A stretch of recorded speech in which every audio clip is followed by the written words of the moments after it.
Kabar kurang mengenakan datang dari rumah tangga Rita Amelia, ibunda Nagita Slavina. Setelah lama menjanda pasca cerai dari Gideon Tengker, Rita Amelia 4 tahun akhirnya melepas kesendiriannya. Meski ditutupi, namun pada tahun 2020, pernikahan Mama Rita akhirnya terkuak. Baru 4 tahun bersama, rumah tangga pasangan itu justru diisukan retak. Hal ini bermula dari ungkapan Raffi Ahmad saat melakukan obrolan bersama sang mama mertua. Tak ada angin, tak ada hujan, Raffi Ahmad mendadak menanyakan soal keinginan Mama Rita untuk mencari pasangan. Padahal sebelumnya Raffi Ahmad sangat dekat dengan ayah tiri Nagita Slavina. Dari sinilah isu miring soal rumah tangga Mama Rita mulai santer terdengar.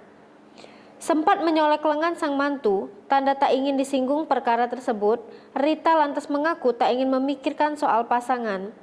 Berikut beberapa fakta soal suami Rita Amelia, ayah tiri Nagita Slavina. Menikah pada tahun 2017.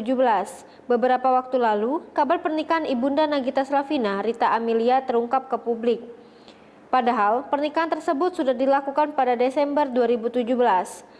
Terhitung sudah 4 tahun lamanya, Mama Rita menjalani biduk rumah tangganya dengan sang suami. Rita Amelia dikabarkan telah melepas masa jandanya dengan dipersunting oleh seorang konglomerat kelas atas. Potret pernikahan Rita Amelia pun langsung tersebar di media sosial.